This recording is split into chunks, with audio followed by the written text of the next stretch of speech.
For 10 years, I built something, not just worked somewhere, built it. From strategic plan to execution, from misunderstood function to executive influence, from accidental training to meet standards and guidelines, to professional talent development that actually shaped culture and changed behaviors. I worked my way from individual contributor to department head in 3 years. 3 years. I was the first person to ever hold that role. It didn't exist before. And recently, I found out that in less than a year, much of what we built has been dismantled. Positions shifted, momentum stalled, strategic architecture undone. And let me not pretend I was holy about it. My first thought, dog it, all that work we did, gone. And I'm not talking about a small tweak.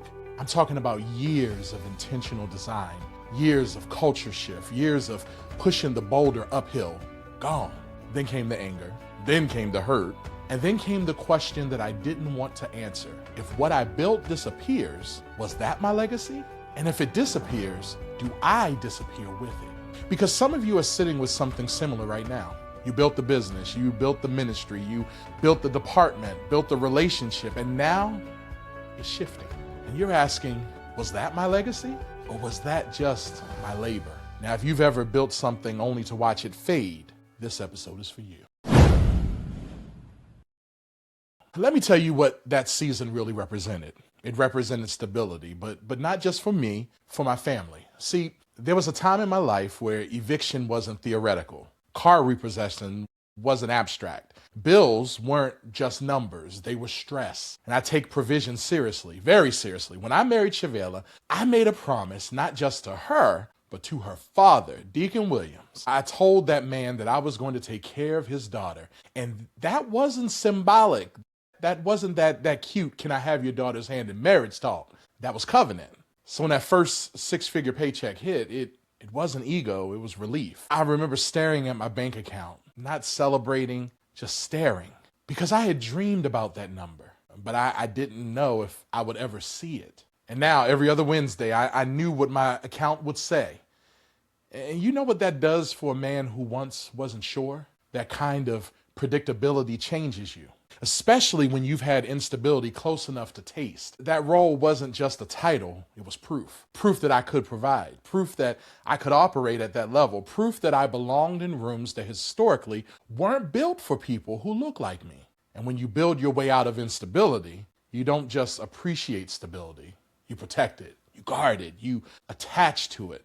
And sometimes you don't even realize you've started confusing the thing that stabilized your life with the thing that defines your identity. So I'm gonna ask you, what are you protecting right now because it once rescued you? And have you quietly made it your identity? Now, before I go any further, let me say something clearly. This is not a gripe session. This is not a hit piece. This is not me dragging former colleagues or relitigating decisions. I'm not naming names. I'm not exposing details because that's not the point. You see, I was raised in church, and one thing I was taught early was this: there is power in testimony. Now, scripture says, let the redeemed of the Lord say so. And testimony isn't about embarrassment. It's about transformation. It's about saying, this is what happened. This is how it hit me. And this is what God did in me through it. So I'm choosing to tell this story not because I'm stuck there, but because I'm free enough to talk about it. And here's the thesis of this episode. Your labor is not your legacy. You can build something faithfully and still have to release it. You can pour yourself into something and still discover it was seasonal. And if you don't separate your identity from your assignment, you will grieve like you lost yourself, when all you lost was a role. That's what this episode is about. Legacy versus labor, assignment versus identity, control versus faithfulness. And if you've ever built something and struggled to let it go, because this is not about them, this is about us. So let's talk about the build, because I don't want to act like this was small, because it wasn't. When I stepped into that role, it didn't exist. There was no blueprint, no predecessor, no inherited playbook. It was born out of strategic planning. I was the first one sitting in that chair. Now, not just for my agency, but for the entire state government workforce. Now, that's pressure, because when you're the first, you don't just execute, you define. You see, we moved from being a function people tolerated to being a function people depended on. Training used to be something you did to check a box, and we turned it into something that shaped behavior. It shaped culture. Outcomes were shaped by it. But let me tell you something most people don't see. Culture doesn't change because you design a framework. Culture changes because you build trust. You see, before we could elevate learning, we had to learn the business. I had to sit with child support and understand their world, sit with family investment, social services, procurement, IT, and not just nod, but actually listen.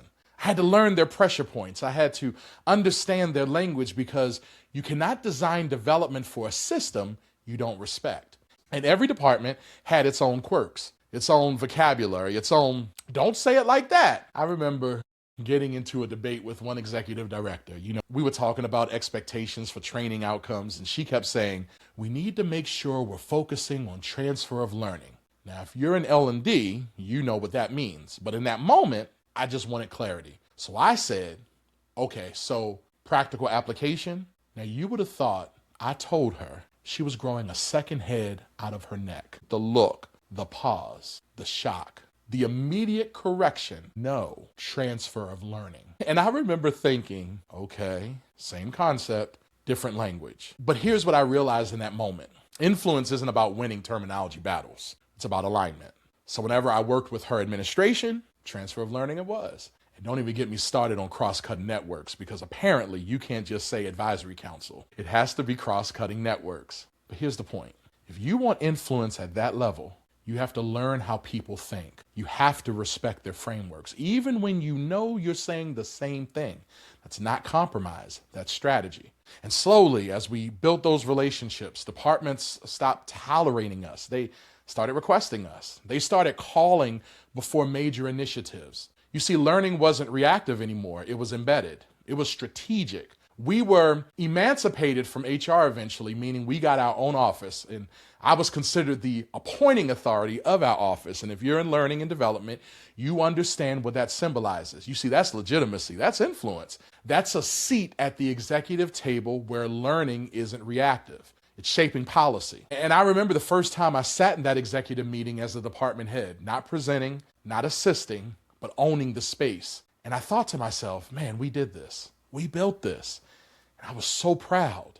I was not arrogantly proud. I was deeply proud, because this wasn't handed to me. In 3 years, the responsibility shifted from contributor to architect. I told you, 3 years' time. And this was a reflection of the over decade of experience that I brought even before I came to the agency. Now, that's not normal in government, but that's impact. And here's where it gets subtle. When something you build starts working, when people start calling you before they make decisions, when your voice carries weight in rooms that once ignored you, you don't just feel influence, you feel established. You start thinking in terms of long-term architecture. You start believing it's solid, stable, here to stay. And you don't say that out loud, but internally you relax. And that's where permanence quietly sneaks in. And I didn't realize it yet, but I had started building like permanence was promised. And let me be clear about something. I wasn't naive. I understood the assignment. In government, when money gets funny and change gets strange, one of the first offices to be shuttered, training. Learning is always seen as nice to have until it's too late. So even when I was promoted into leadership, that was always my first priority. How do we position ourselves so that when the budget tightens, when administrations change, when the political winds shift, we are not optional? I used to say it half joking, half serious. How do we put ourselves in a position where if the angel of death passes through the agency, it passes over learning operations? Because we're not fluff. We're not extra. We're as essential as budget and finances, HR, as IT, as procurement, as communications. We are infrastructure. And that mindset shaped everything. We embedded ourselves in strategy. We aligned with outcomes. We tied development to performance. We measured impact because I knew something. You don't survive in those spaces on passion. You survive on value. And for years, it worked. Which is why when things began to shift, it didn't feel like oversight. It felt like betrayal. Because I had built this thing not just beautifully, but defensively, strategically, for sustainability. And yet, something was changing. Now, before anything unraveled, there was a whisper, a looming deadline that had been sitting in the back of my mind for years. When I first stepped into state service in 2014, a mentor of mine sat me down, not dramatic, not prophetic in a spooky way. It was matter of fact. And he said something like, okay, you're stepping into state service. Now let me tell you something to keep in mind. And then he said this, when you hit year 10, leave that agency. Now, not state service, the agency. And he said it in a warning tone, but it was encouraging. Not cynical, it wasn't bitter, but it was experienced. You see, he had seen this story before. And he said in so many words, they won't fully appreciate what you bring. And eventually, the same thing that made you valuable will start making people uncomfortable. Don't stay past the point of growth. Now, at the time, 10 years sounded like forever. I wasn't dismissive, but I was oblivious. I was focused on proving, building, establishing. 10 years felt like a lifetime away. So I did file it away. I didn't reject it. I didn't fully embrace it. I just put it on a shelf. And I want to pause here. How many of us have had someone speak into our future like that? It could have been a coach, a mentor, a parent, a leader. And they said something that didn't make sense at the time because you were in momentum. And you nodded, but you didn't integrate it. You heard it, but you didn't internalize it. Yeah, I am people. That's me. And then year 8 showed up. And it showed up right on time. Not with fireworks, but with friction. Not collapse, but there was fatigue.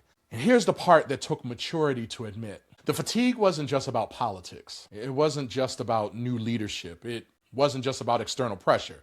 It was growth. You see, I was not the same Mike who walked in that building in 2014. I had navigated a pandemic, redesigned learning in real time, led through uncertainty, expanded my network nationally, dare I say internationally. I completed my doctorate and I wasn't climbing anymore. I had climbed. And there's a strange tension that happens when you've climbed something. And you start realizing you may have outgrown the mountain. The rooms didn't energize me the same. The conversations felt tighter. The bureaucracy felt heavier. And here's the leadership lesson. Every season has an inflection point. The problem is most of us misinterpret it. We call it betrayal, disrespect, dysfunction, when sometimes it's simply transition.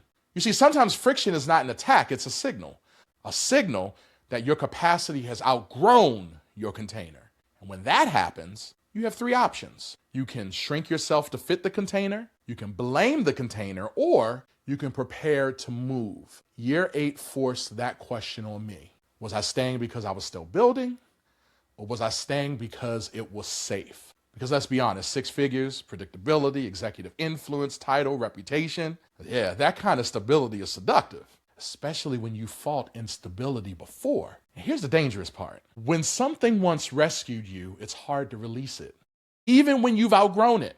And that was the tension. And when I hit year 8, I remember thinking, oh, damn, this is what he meant. Not because I was being attacked, but because I was changing. And growth makes old environments feel smaller, not because they shrank, but because you expanded. And once you recognize that, you cannot unsee it. And so this is where the air started thinning. I've talked before in my leadership sessions about Mount Everest. Right before the pandemic, there was a record number of climbers dying before they reached the summit of Mount Everest. And what shocked people was this. Many of them were experienced climbers. Now I'm going to pause there real quick, because if I have made it to the summit of Mount Everest, I'm not doing it again. So I promise I'm not trying to make light of the situation, but at the same time, like in itself, that's wild work, because these were experienced climbers. They had been there before, some of them several times. These weren't the amateurs. These were the experienced ones. And when investigators looked into it, they realized something. It wasn't those inexperienced climbers dying most often. It was the experienced ones, because less experienced climbers were clogging the most dangerous bottlenecks. And when you wait too long at high altitude, you run out of oxygen. The air thins the higher you go. And the margin for error gets smaller and smaller. Leadership is like that. The higher you climb, the thinner the air. The fewer people who truly understand the altitude, the more exposed you become. And that's what year 8 felt like, the air thinning. Because I was in senior leadership, which meant I had access to information I couldn't share. I knew storms were coming. I knew certain decisions were forming, but I couldn't explain them to my team. So from their perspective, things looked inconsistent. Decisions felt abrupt. And when you can't give context, trust strains. Not because you're dishonest, because you're constrained. And that isolation hits differently, because below you, your team is confused. And above you, leadership is guarded. And beside you, peers are calculating. Nobody says it, but everyone feels it. Job security becomes silent currency. People adjust proximity to power. Emails get shorter. Meetings feel tighter. And something and somewhere in that thinning air, you realize you are alone in ways you weren't before. And then the exclusion starts. Conversations you used to be in, you're not. Decisions that used to include your voice are made elsewhere. And because you've climbed high enough, you can't pretend not to notice. Now, here's the important part. At high altitude, you don't panic, you assess. You see, panic burns oxygen faster. And leadership at altitude requires emotional oxygen management. And I had to ask myself, is this persecution or is this pressure? Is this sabotage or is this altitude? Because growth at one level doesn't guarantee comfort at the next. And this is the part most leaders don't talk about. At higher levels, validation decreases, but critique increases. And emotional safety shrinks. Not because everyone is evil, because stakes are higher. And when a new administration comes in, and there's a clean house mentality or a no sacred cows mindset, legacy presence can feel threatening, especially if you carry influence. And I could feel something shifting. There was a shift in tone, access, energy. And here's another layer I have to be honest about. Because the thinning air wasn't just external, some of it was internal. I was a black man in that room. I was also aware of how I showed up physically. And I had already started questioning whether I was in the right seat. Not publicly, internally. You ever sit in a room and feel like everyone else fits the picture better than you? More polished, more politically fluent, more connected. So you start shrinking inside your own competence. That was happening. Now let me be clear. I was qualified. I had built the department. I had the results. I had the influence. But insecurity doesn't always ask for evidence. It just whispers. And standing next to that leader, I felt small because he was superior.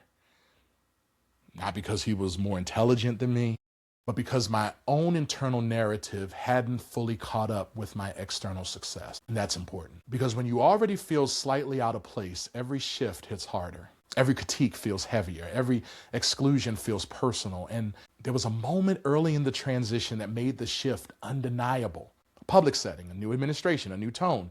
And the program that we had built over years was critiqued immediately, before context, before questions, before any type of understanding. And a reminder was given, not privately, again publicly, that my role existed at the discretion of leadership. Now, if you've operated in executive spaces, you understand what that means. It's not words, it's the signal. And signals shape behavior faster than policies ever do.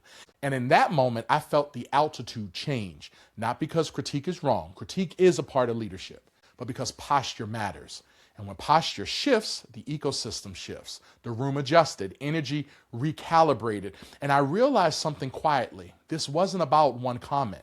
It was about alignment or the lack of it. And when alignment shifts at the top, you feel it everywhere. And there was one encounter in particular that I don't need to detail fully, but I remember walking away from it feeling lower than I had in a long time. Not corrected, not challenged, diminished. And that night I told my wife something that surprised even me. I said, I will never allow myself to be in a position again where another man can make me feel like that. Now pause there, because that statement was not about ego. It was about agency. It was about realizing that proximity to power without alignment costs something. And I had spent years building influence, building credibility and value. But in that moment, I realized something deeper. No title is worth your dignity. No paycheck is worth your internal steadiness. And that was the beginning of a shift, not a resignation, not a rebellion, a recalibration. Because when you start drawing internal boundaries, external transitions usually follow. Let me ask you something. Have you ever noticed that when one area of your life starts feeling tight, another area starts opening? When one room feels smaller, another door starts cracking? When affirmation dries up in one environment, but flows freely in another? Where is that happening for you right now? Now, don't answer out loud, but I do want you to answer honestly, because that pattern is rarely accidental. And while the air was thinning internally, something else was happening externally. You see, outside of the agency, my world was widening. I was building internationally, teaching, consulting, being exposed to other systems, other models, other leaders. And I was on my way to becoming a master trainer with the Association of Talent Development. Now, if you're in talent development, you know what that means. That's not a participation trophy. That's peer recognized mastery. You don't stumble into that. You're vetted, observed, evaluated, trusted to teach the teachers. And what started happening quietly was confirmation. The same strategic thinking that felt questioned in one room was being celebrated in another. The same voice that felt scrutinized internally was being requested externally. Now, let me slow this down. What if the friction you're experiencing isn't proof you're failing, but proof you're expanding? What if the discomfort isn't rejection, but invitation? And here's where this gets uncomfortable, because long tenure has a seduction to it. You see, there's familiarity, there's reputation, there's influence, there's comfort. Comfort can disguise calling. Now, some of you are calling it loyalty, but if you're honest, it might be fear of expansion. So here's a diagnostic question. Where are you being affirmed that you keep dismissing? Here's the next question. Where are you being stretched that you keep shrinking from? Because growth will whisper before it shouts. And in that season, it was whispering to me. Not run, not escape, invitation. Invitation to think bigger, to build differently, to stop shrinking to fit one container. And here's what hit me. The friction internally wasn't accompanied by collapse externally. My reputation wasn't declining. My capacity wasn't diminishing. My thinking wasn't regressing. It was expanding. And when you are expanding and one environment starts constricting, that contrast is data. You see, if you're being affirmed in spaces you step into outside your current container, but drained inside it, you need to pay attention, because that's not coincidence. That's alignment signaling. And that was my first true indication, not that something was collapsing, but that something was calling. Now I have a question for you. Have you ever received news that hurt but didn't surprise you? I'm talking about the kind of news that makes your stomach drop. But somewhere in the back of your mind, you say, yeah, I knew this was coming. You see, that's a different kind of pain, isn't it? Because now you're not just grieving what happened, you're grieving that your instincts were right.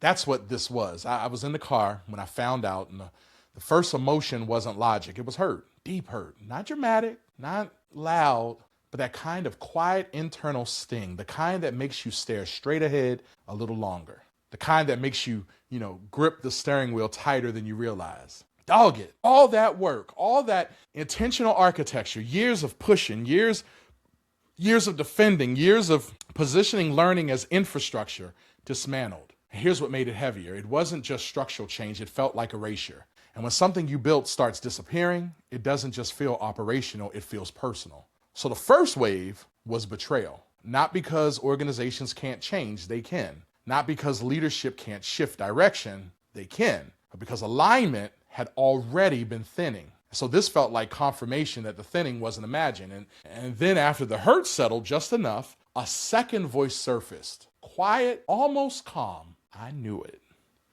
And that's where it gets complicated, because when betrayal confirms your intuition, you don't just feel hurt, you feel validated.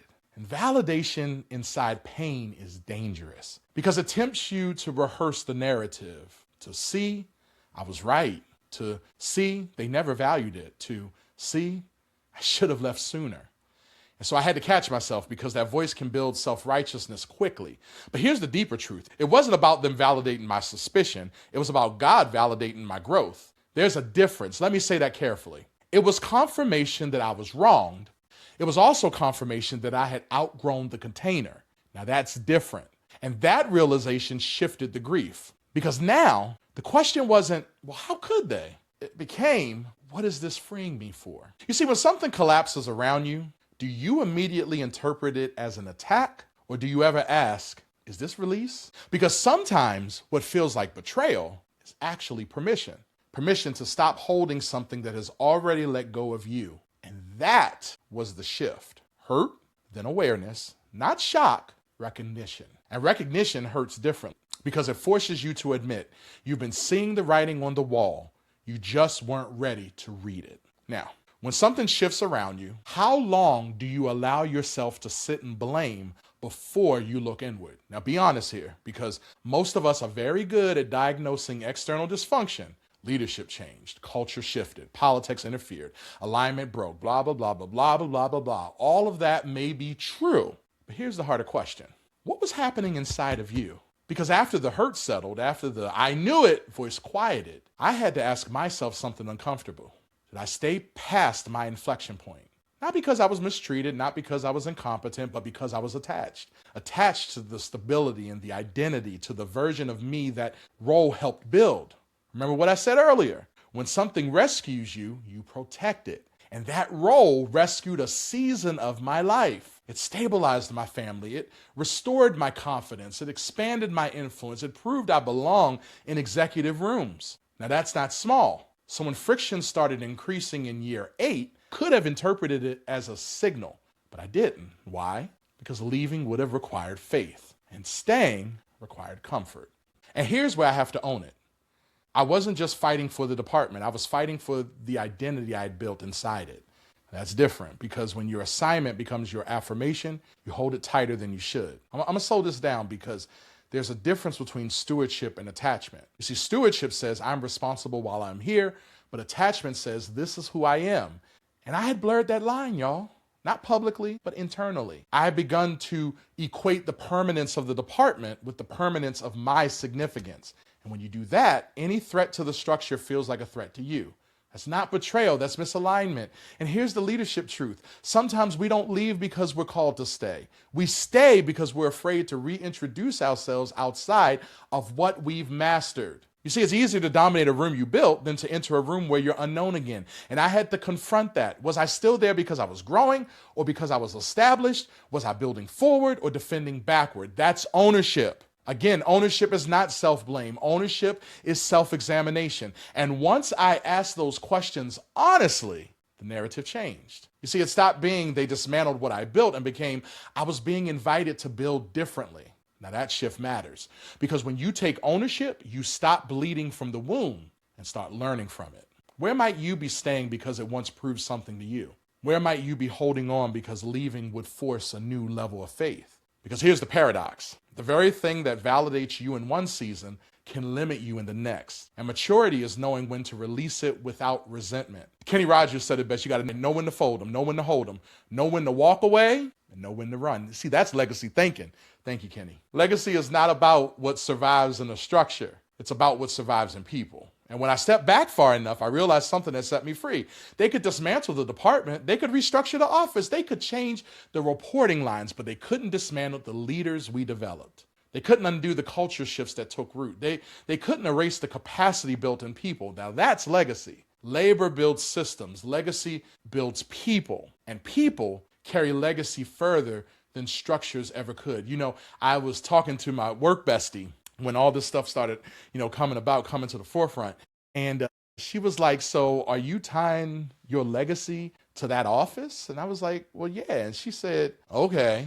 And then finally I had an aha moment. Well, you see, she was one of the over 300 staff that had gone through the leadership development program that I had ran during my tenure at that agency.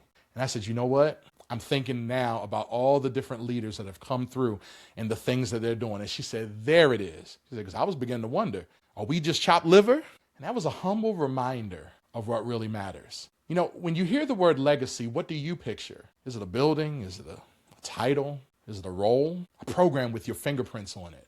Or is it something else? Because for a long time, if I'm honest, I equated legacy with infrastructure. I thought legacy meant permanence. If it lasted, it mattered. If it remained, it was real. If it outlived my tenure, then I had built something significant.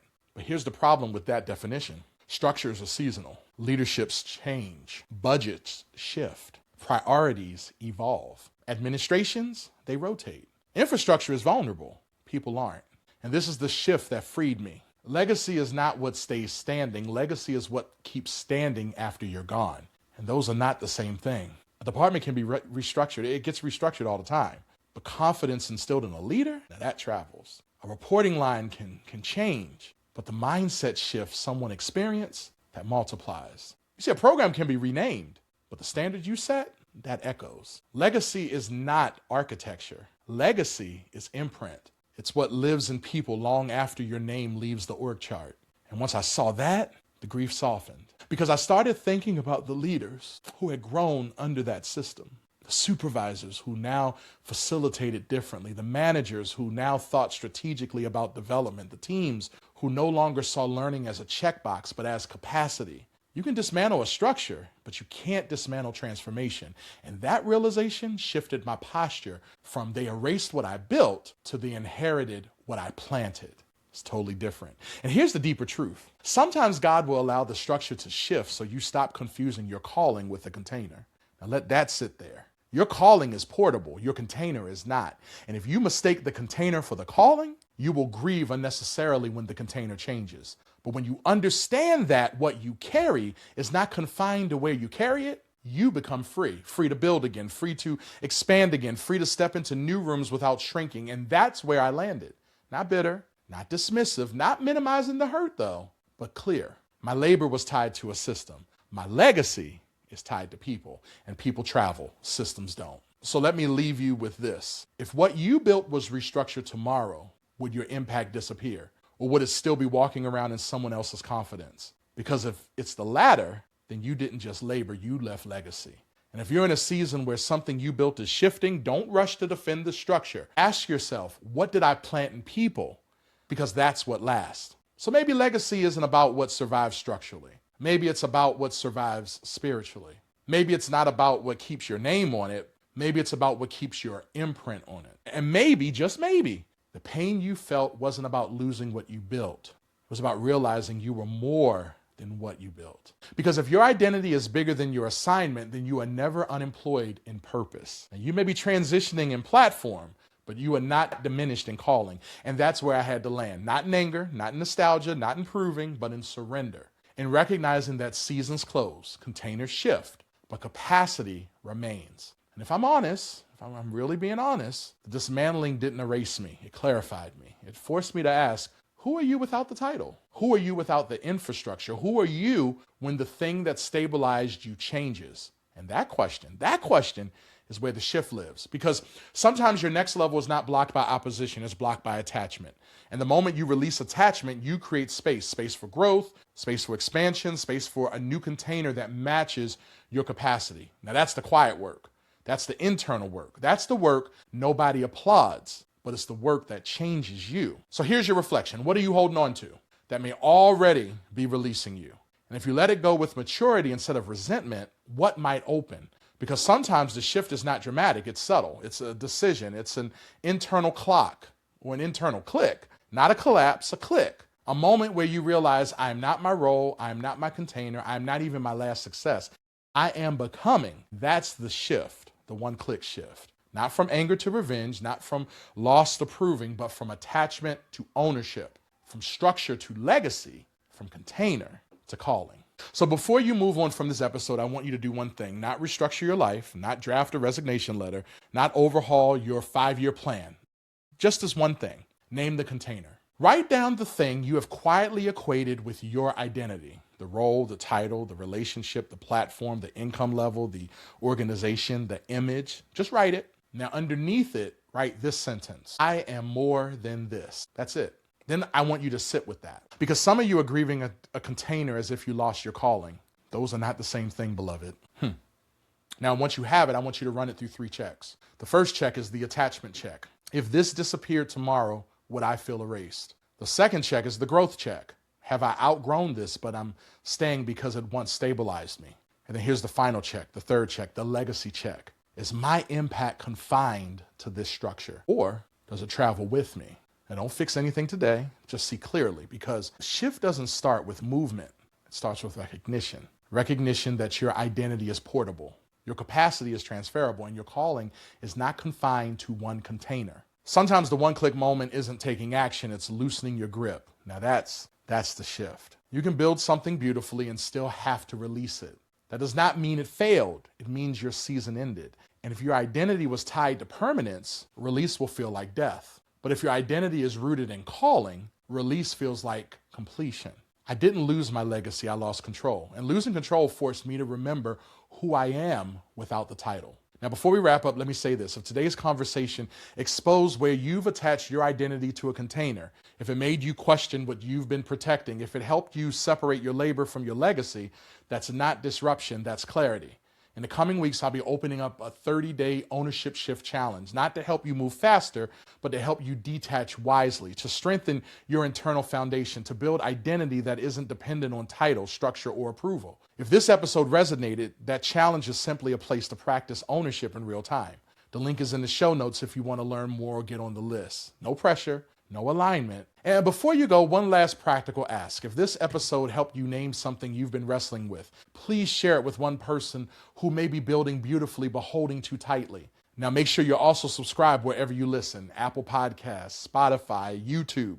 It helps the message reach other leaders navigating similar transitions. And if this landed with you, please leave a review or a comment and tell me your one click from today. We don't grow in isolation, we grow in awareness. So I'll see you in the next episode. Until then, stay clicked in.